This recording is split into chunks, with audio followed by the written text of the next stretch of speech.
Hi everyone, my name is Ahmed Bendary. I am lecturer of cardiology in the cardiology department at Penn University. Today, I'm very pleased to join you within the next 30 minutes discussing a very important topic in the management of patients with chronic coronary syndrome. This is pretest probability, the clinical likelihood, and the risk assessment of patients with chronic coronary syndromes. We will provide it in a stepwise approach in order to be an easy-to-use tool for everyday clinical practice for application in patients presenting with chest pain and suspected obstructive coronary artery disease. And I'd like to start with some facts. Fact number one, a wise physician in general and a cardiologist in specific is the one who accurately tailors every investigative tool for each particular patient. This means to select the most cost-effective investigation that could provide huge patient benefits and at the same time avoid the unnecessary costs, the unnecessary harms. How could we implement this in patients presenting with chest pain and suspected coronary artery disease? This is number one. Fact number two is that not every patient presenting with chest pain in your clinical practice is necessarily having an ischemic heart disease. There is a differential diagnosis. And if you are going to order investigations to diagnose ischemic heart disease in every patient presenting with chest pain, you will find yourself ordering a lot of unnecessary investigations, and the patients, the health insurance system, and the government will spend huge costs. Fact number three, in all patients who already diagnosed with coronary artery disease, you should know that they are not the same when it comes to assessment of their future risks of cardiovascular events such as myocardial infarction. Some patients are at great risk and should be managed aggressively. Other patients are at very low risk and they should be managed differently. Taking into account these three facts, let's go together. And we will start with the definition of pretest probability. In simple terms, it's the likelihood or the probability that a certain patient has the actual disease when the test results are abnormal, and vice versa, the probability that the patient does not have the disease when the test comes normal. So, when I am confronted with a patient with chest pain, what is his or her pretest probability to have obstructive coronary artery disease when I am going to dive deeply with the patients by ordering non-invasive diagnostic tests? This is the question that we will try to answer within the next few slides. But we should remember two facts. Number one, the diagnostic testing is most useful or yielding when the likelihood is intermediate.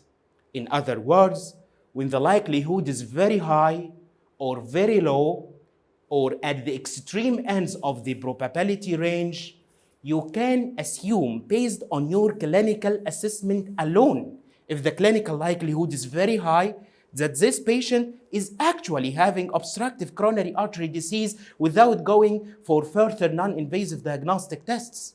And at the same time, if the patient have very low likelihood of coronary artery disease, you can assume safely that this patient does not have coronary artery disease, again, based on your clinical assessment alone. But how to measure this pretest probability? Simply, it's a matter of prediction. It's a matter of guessing, but guessing based on scientific basis. We have a simple predictive model that's based on three very important clinical factors. Number one, the age.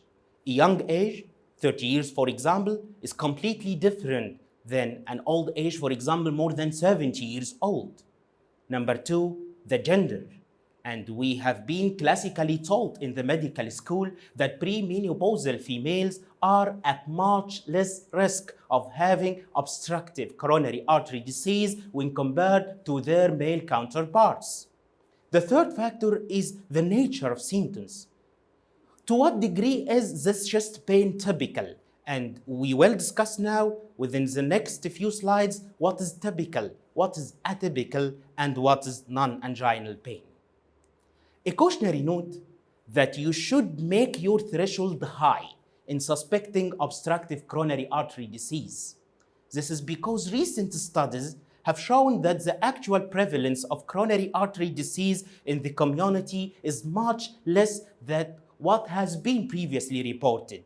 So, if your mind thinks that this patient might have coronary artery disease, please think twice and make your threshold higher than what your mind is directing you, okay? A simple illustration of this cautionary note is that the just old version of the guideline, the 2013 European version of the guidelines for managing patients with a stable coronary artery disease, which has been recently named in the recent guidelines chronic coronary syndrome. The pretest probability model in this version of the guidelines had a pitfall. This pitfall was the overestimation of the prevalence of coronary artery disease. This have led to ordering many unnecessary tests, and we had, unfortunately, a low diagnostic yield of non-invasive tests and even invasive tests. And this takes us again to the fact that we should accurately employ these tests in the correct patient, which is the patient with intermediate or in this gray zone of probability of having coronary artery disease. And again, make your threshold higher in suspecting this disease than your mind think. And this is the new pretest probability model. Again, it's dependent on the age, the gender, and the typicality of symptoms. Let's start at first by definition. What's typical chest pain? It's retrosternal chest discomfort that has a relation to a trigger and is relieved by rest or sublingual nitrates. When these three factors are present, this is typical chest pain. When one of these three factors is absent, this is called atypical chest pain. And if two of these three factors are absent, this is a non-anginal pain. Please look with me to this female whose age is from 40 to 49, say 45, with typical chest pain. Her pretest probability to have obstructive coronary artery disease is just 10%. Compare her to a man whose age is more than 70 years old with atypical chest pain. And I'll say it again, atypical chest pain. His pretest probability of having obstructive coronary artery disease jumps to 34%. Look to the difference. A new feature in this model is the inclusion of dyspnea. And this is what have been classically taught in the medical school, the angina equivalent. Some patients with exertional dyspnea, actually, this is his or her clinical presentation of obstructive coronary artery disease. In this slide, the dark green boxes are those patients with pretest probability more than 15%. And in those patients, you are allowed to go directly to non-invasive diagnostic tests. And the light green boxes refer to those patients with pretest probability from 3 to 15%. And in those patients, it's recommended to look at first to modifiers before going directly to non-invasive tests. These modifiers are factors that either decrease or increase this clinical likelihood. If we look to this slide, some factors increase the clinical likelihood of the patient to have obstructive coronary artery disease, such as the presence of risk factors, diabetes, dyslipidemia, and obesity, etc. The presence of baseline ST segment abnormalities in the ECG, the presence of baseline LV dysfunction, and this is very important, especially if this LV dysfunction is respecting the territory of one of the coronary arteries, hypokinesia in certain territories. Of course, if the patient already is coming with abnormal exercise ECG or some calcium in the coronary CT, this should raise increase the clinical likelihood of the patient to have coronary artery disease. On the other hand, some factors decrease this likelihood. For example, if the patient is coming with normal exercise ECG already, of course, if this have been done. If the patient has zero Gadsden score, no calcium in the coronary CT, These factors decrease the clinical likelihood of the patient to have coronary artery disease. Again, these modifiers should be looked for patients with pre-tested probability ranging from 3 to 15%, not in every patient. We should remember that it's mistaken to refer all patients with chest pain and suspected coronary artery disease directly to the cath lab. This is wrong. If the patient has intermediate pre-tested probability, you should go at first for some non-invasive diagnostic tests. The only situation in which you are allowed to send the patient directly to the cath lab when there are some clinical or other data indicating a high or very high clinical likelihood of obstructive coronary artery disease, and we will come to this soon. Again, the second factor you should remember is that you don't need to recall all these numbers and all the previous tables by heart. This is because medicine is practice, and when you practice more, you will become familiar with time with the decision. And now, we will shift to the second station in our lecture today. I have decided that this patient requires some non-invasive tests, but which test? Which test for which patient? I am now tailoring my decision. A note is that we will not go deeply into the details of each test, the advantages and the disadvantages of test A and test B. We will give a roadmap. I will leave these details for one of my dear colleagues in another lecture.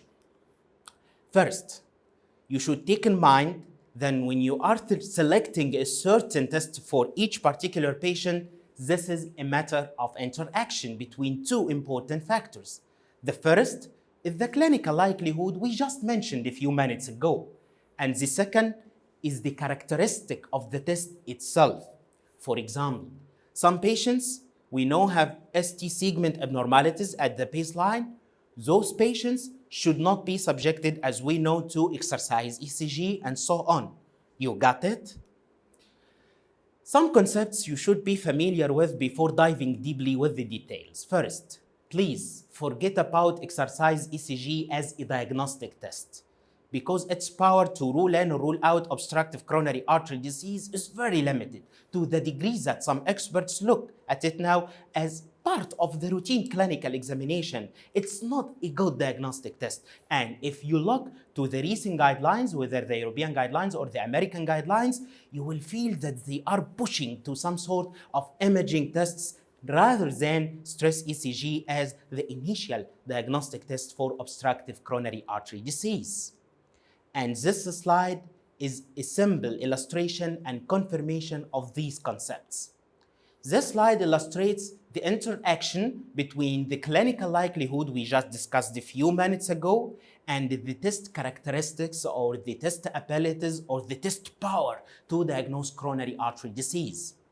The dark color means that the power of the test in this slide is high, and the light color means that the power of the test in this slide is low. Please look to the stress ECG. When it is positive, it can rule in obstructive coronary artery disease only if the clinical likelihood is high at about, as we see, 80%. And when this test is negative, it can rule out or exclude the presence of obstructive coronary artery disease when the clinical likelihood is low, as we see at about 20%. In complete contrast, coronary CT angiography can rule in coronary artery disease even if the clinical likelihood is not high at about 55%, as we see in this slide. This is good. What's better is that coronary CT angiography can rule out or exclude the presence of coronary artery disease even if the clinical likelihood is still a little bit high at about 70%, as we see. And this is the main value of coronary CT angiography. It's a very good negative test. In other words, scientifically, its negative predictive value is very high. But all in all, you have three ways to go. You have three approaches to start with the patient. You can go with non-invasive testing for ischemia from the first step. You can think here about myocardial perfusion imaging, such as SPECT, for example.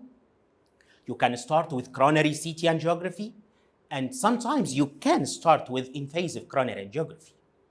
But usually, we start with either a non-invasive testing for ischemia or coronary CT angiography. And the question is, when should I go for the first? And at the same time, when should I go to the second?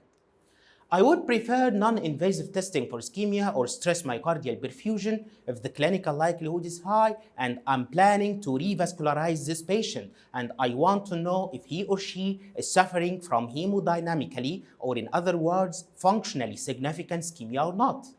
Of course, the local expertise is one of the most important and crucial judgmental factors in choosing test A versus test B. We know that stress myocardial perfusion imaging and coronary CT angiography are not available in many places for some reasons. A very important issue in selecting stress myocardial perfusion is when viability is in question. Take this scenario. A patient with an old episode of non-revascularized myocardial infarction and is coming now with atypical chest pain. And I want to know if the patient is actually, this chest pain, suffering from hemodynamically significant ischemia or not, and at the same time, it will answer the issue of viability of the myocardium resulting from this old episode of non-revascularized myocardial infarction. Coronary CT angiography should be the test to go for if the clinical likelihood is low. We just mentioned it's a very good negative test.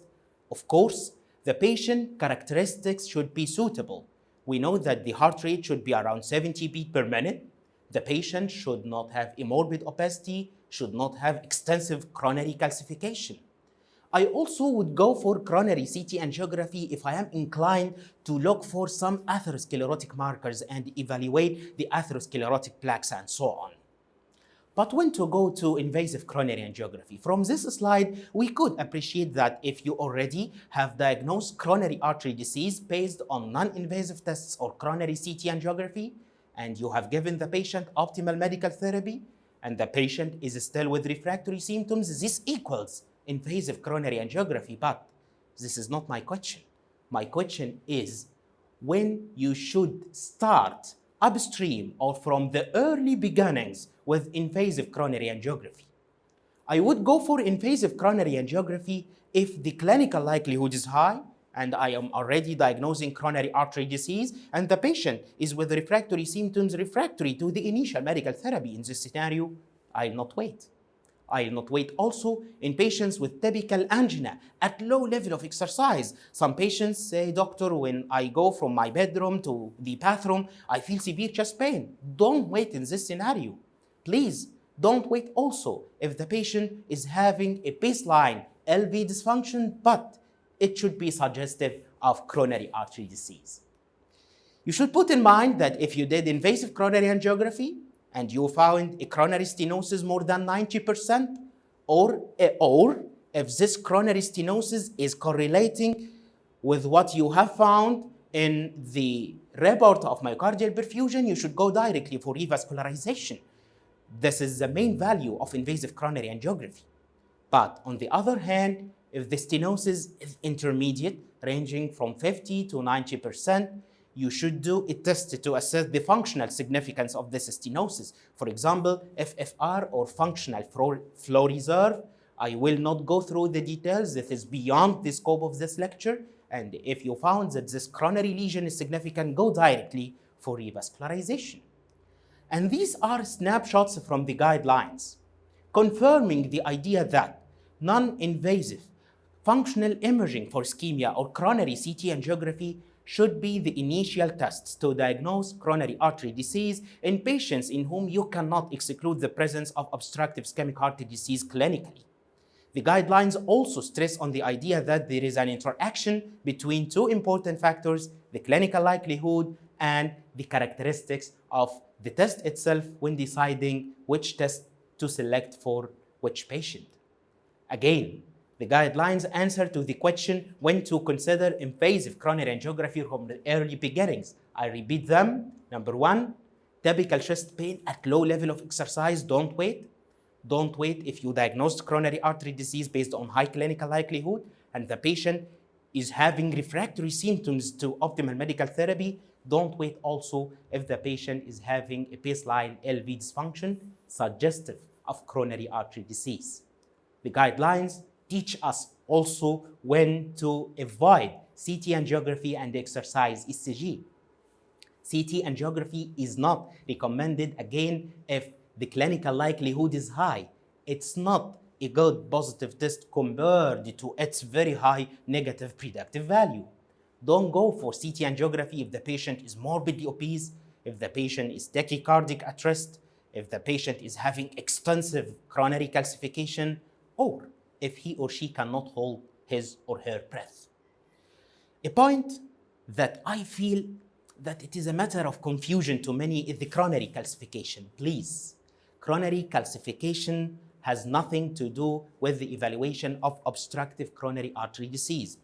This means if this patient have extensive myocardial calcification, this does not mean necessarily that he or she is necessarily having obstruction in their coronaries. This is very important. These are two completely different entities. Exercise ECG, finally, is not recommended again in patients in which there are baseline ST segment abnormalities due to LVH, due to Holcomb, due to digitalis effect, for example. And now we come to the last station in our lecture today. When it comes to the assessment of the future risk of cardiovascular events in patients with chronic coronary syndromes, are all patients the same? Of course, no. And how could we assess this risk? Because this is a very important issue. First, what's a high event risk? Simply, it's defined when the cardiac mortality, not all-cause mortality per year is 3 or more than 3%. The annual incidence of cardiac mortality. When it is equal to or more than 3%, this is a high event risk. A low event risk is defined when this annual incidence of cardiac mortality is less than 1%. Here, we should be completely aware about what we are measuring. If we are dealing with a patient who are already diagnosed with obstructive coronary artery disease, this is a secondary prevention. The patient already with atherosclerotic cardiovascular disease. So the risk assessment here, low, intermediate, or high risk, is speaking about the annual incidence of cardiac mortality. This is completely different and should be differentiated and separated from the situation in which we are dealing with a patient apparently healthy without apparent atherosclerotic cardiovascular disease. This is primary prevention. The SCORE risk model in this scenario, and this is familiar with the dyslipidemia guidelines, assess the 10-year risk of fatal cardiovascular event. Look to the difference. In patients already diagnosed with obstructive coronary artery disease, we are speaking about the annual incidence of cardiac mortality. But in patients who are apparently healthy in primary prevention, we are speaking about the 10-year risk of fatal cardiovascular events. Please be completely aware about which test is measuring which parameters for which patient. A very important note to remember is that despite the fact that exercise ECG is a poor diagnostic test, as we just mentioned, its prognostic value is very high. And we have certain poor prognostic markers that could be obtained from exercise ECG. First, the occurrence of ST segment depression at low workload, especially if associated with symptoms. This indicates a poor prognosis. Abnormal blood pressure response. Suffice to know that failure of the blood pressure to elevate is considered a poor prognostic risk marker, of course, to elevate with exercise. The occurrence of complex ventricular ectopy or arrhythmias also indicates a poor prognosis, and of course, the low exercise capacity indicates poor prognosis. These factors have been combined in a score called Duke treadmill score, and this score have been invented by Professor, I think, Daniel Mark, and he is now the editor-in-chief of the American Heart Journal. This score combines factors that could be obtained easily from the exercise ECG. First, the duration of the exercise in minutes. Second, the maximal net ST segment deviation. Third, the angina index. whether the angina was limiting or none at all or non-limiting. We have a low, a medium, and a high risk groups, and this score is available to be calculated online. And again, we will not go deeply through the details because this is beyond the scope of my lecture. This is a very important slide. How could we define the high event risk based on the findings obtained from various diagnostic tests?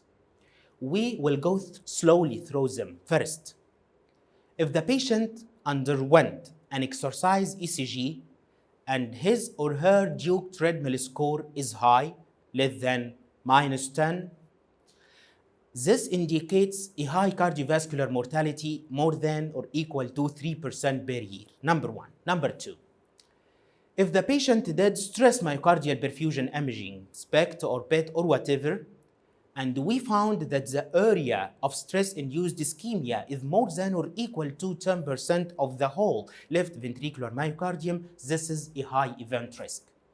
If the patient underwent stress echocardiography, and we found that 3 or more than 3 of the 16 myocardial segments showing stress-induced hypokinesia or akinesia, this is a high event risk. Finally, if you go to CT angiography or invasive coronary angiography and you found the 3-vessel disease, left main disease, or proximal LAD, which is classically known as the widowmaker, despite that I do not prefer this term, this indicates a high-risk patients. Those patients should be managed aggressively with risk factor modification, optimal medical therapy, and revascularization. This is because revascularization in those patients has been shown to improve important outcomes. The last question, am I allowed to go for invasive coronary angiography solely or directly or only to risk stratify the patient?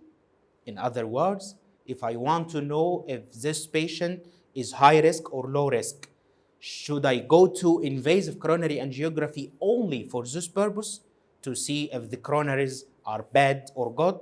Of course, no. The guidelines give class 3 invasive coronary angiography is not recommended solely for risk stratification. The only scenario in which you are allowed to correlate the anatomy to the function is the presence of 3 prerequisites, and they should be present all together. Number 1, the presence of FFR. You should have an FFR on table in order to assess the functional significance of any intermediate lesion. You should be supported by some prior non-invasive tests, especially if the results is ambiguous. Finally, when you are going to invasive coronary angiography to risk stratify the patient, you should be discussing with the patient the option of revascularization if any hemodynamically or functionally significant stenosis are present. Otherwise, you are not allowed to go for invasive coronary angiography just to see the anatomy of the coronaries. This is not allowed at all. I hope you enjoyed the lecture, and I hope we covered every single topic in this area. This is Ahmed Bendary signing off, and goodbye.